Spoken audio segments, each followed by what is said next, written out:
Assalamualaikum warahmatullahi wabarakatuh. Bismillah, alhamdulillah, wa syukuri nikmatillah, la haula wa la quwata illa billahil aliyul azim.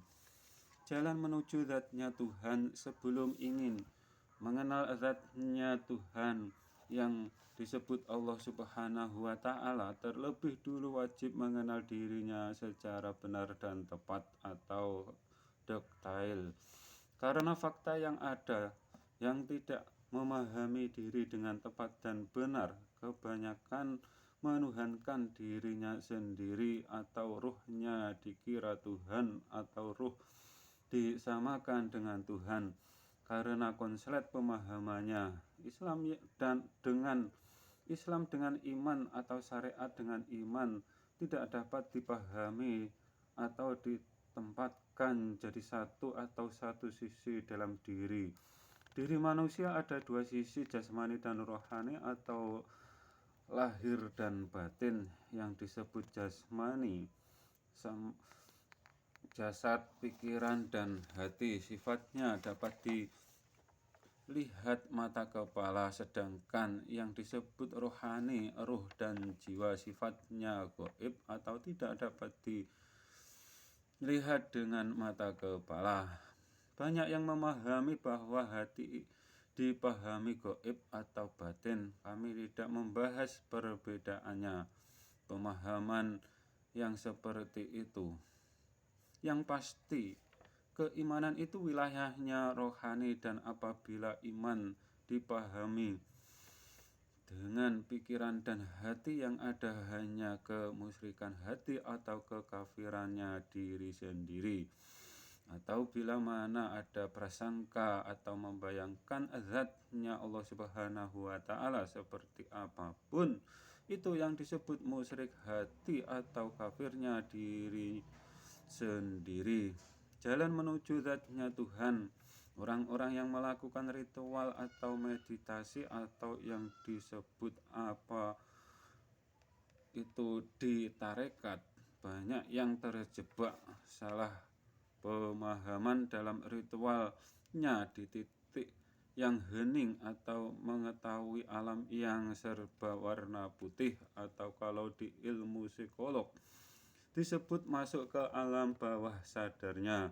Mereka memahami telah sampai ke titik makrifat ke zatnya Tuhan, dan itu masih dapat dijangkau akal pikiran, dan itu masih ada kesamaannya. Dan carilah sendiri di pagi hari. Jalan menuju zatnya Tuhan. Yang iman sisi ayat ketuhanan Tuhan dekat saja dan memahami awal kejadian itu Nur Muhammad. Fakta yang kami amati, mereka bertauhid. Nabi Muhammad, Nur Muhammad, ruhnya dan zatnya Tuhan dipahami jadi satu kesatuan dalam dirinya sendiri, lahir batin disamakan Tuhan. Mirip tauhidnya Fir'aun, bedanya berikrar sebagai Tuhan dan tidak berikrar saja. Dan ada juga yang serupa memahami bapaknya Nabi Muhammad sallallahu alaihi wasallam bernama Abdullah, dan nama Tuhannya umat Islam disebut Allah, dan mereka bertauhid mirip dengan agama tetangga. Bedanya tidak ada sebutan bapak titik-titik atau ibu titik-titik saja. Kalau tidak salah, ruhnya disamakan dengan Tuhan, dan ada pula yang mengajarkan bapaknya ruh dan mengaku dapat menjadikan seseorang menjadi walinya Allah dan bayar sekian per sekian setiap tahun kali usianya.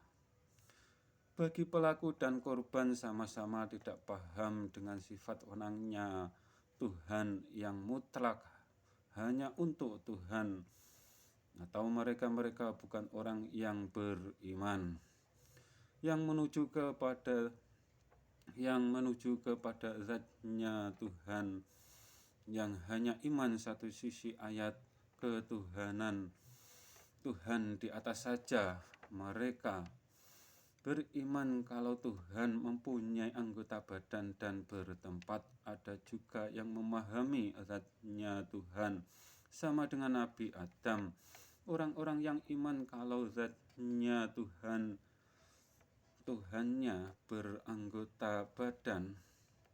Karena ingkar dengan seruan ayat, jangan samakan, jangan sekutukan Tuhan dengan makhluknya. Dan yang ingkar dengan ayat disebut non-muslim atau kafir.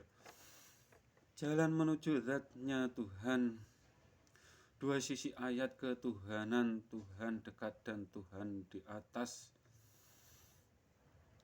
Dan seruan ayat jangan ada yang diingkarinya.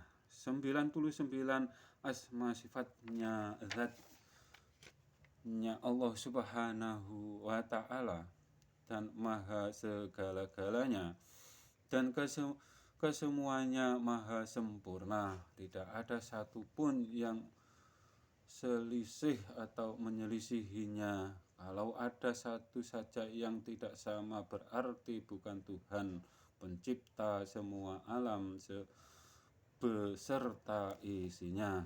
Islam sejati yang menjadi bekal semua manusia dilahirkan.